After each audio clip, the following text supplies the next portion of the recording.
বিভিন্ন কারণে এবারের নির্বাচন আমাদের জাতির ইতিহাসে অনন্য ও গুরুত্বপূর্ণ। আগামী 12 ফেব্রুয়ারি ত্রয়োদশ জাতীয় সংসদ নির্বাচন ও গণভোট অনুষ্ঠিত হবে বলে জানিয়েছেন প্রধান নির্বাচন কমিশনার এম নাসির উদ্দিন।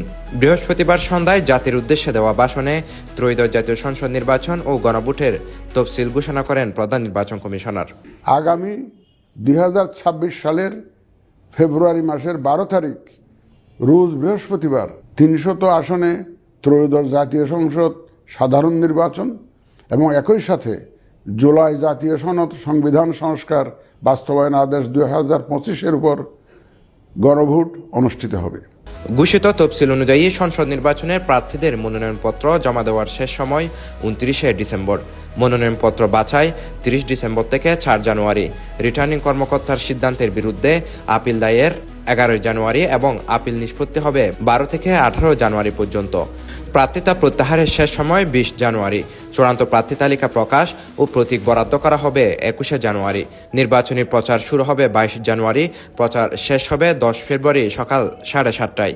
প্রিয় ভোটারবৃন্দ, ভোট আপনার শুধু নাগরিক অধিকারই নয়, বরং পবিত্র আমানত ও দায়িত্ব। এই দায়িত্ব সচেতনভাবে আপনারা পালন করবেন, আমার বিশ্বাস। এবার একই দিনে গণভোট অনুষ্ঠিত হওয়ায় ভোটের সময় 1 ঘন্টা বাড়ানো হয়েছে।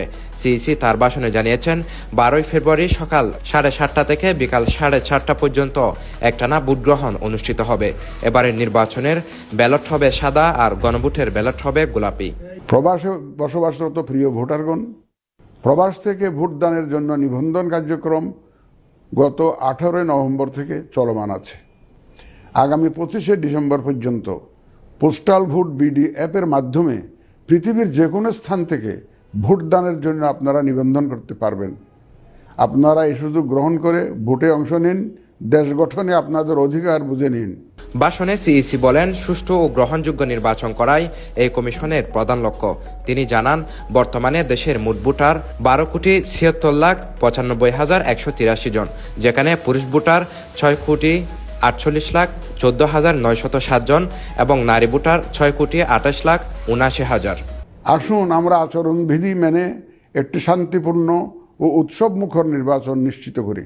এদিকে ত্রয়োদশ জাতীয় সংসদ নির্বাচনের তফসিল ঘোষণার পরদিন থেকে ভোট গ্রহণের 2 দিন পর পর্যন্ত প্রতি উপজেলা বা থানায় কমপক্ষে 2 জন করে নির্বাহী ম্যাজিস্ট্রেট নিয়োগ করার সিদ্ধান্ত নিয়েছে নির্বাচন কমিশন।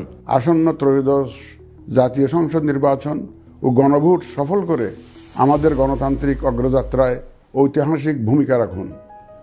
মহান আল্লাহ আমাদের সহায় হন। Desk news, CTG post.